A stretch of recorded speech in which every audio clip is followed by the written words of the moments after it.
We saw the signs of all this long ago, long before Puff's once platinum name turned to mud.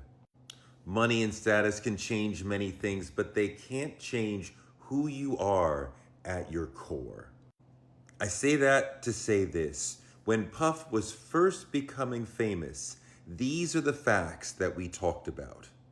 1. He used to sneak on the train to get from Howard University, where he was in school, to his internship in Manhattan at Uptown Records.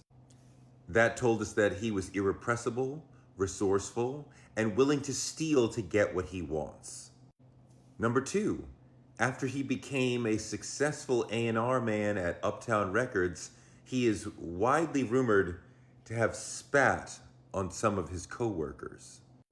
That told us he's emotionally turbulent, driven by rage, feeling like he is better than other people, and filled with entitlement. 3, he got his nickname in childhood for having a temper, as in he would huff and puff if he didn't get his way. 4, he was the promoter at a celebrity basketball game at CCNY where they sold twice as many tickets as the building was able to accommodate people, didn't have enough security, and 9 people, many of them teenagers, were unalived.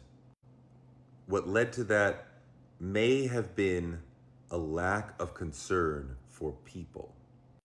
Number 5, after he became an alpha dog at Uptown Records, creator of many of the label's greatest artists, he was fired.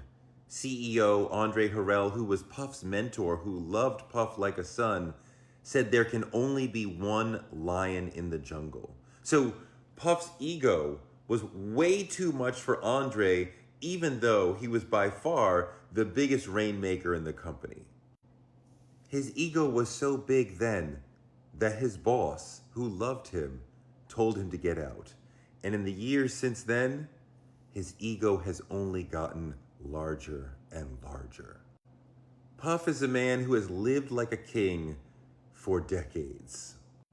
His ego, his sense of entitlement, his propensity for violence, his appetite for certain things, it's all been there since the beginning. In the lawsuits from Cassie and 8 others, there's 9 in total, he's come across as violent, manipulative, controlling, and a monster. He was a young man with blood on his hands and a problematically large ego. He's now an older man, drowning in lawsuits, looking at a cosmically humbling blow. I didn't realize any of this when I put my family member into an internship with him. I didn't know. In retrospect, I can now see, the signs of a wild ego, a controlling person, an almost dictatorial person was there long ago. A person who was willing to do anything to get what they wanted. It's been there. But I couldn't see that.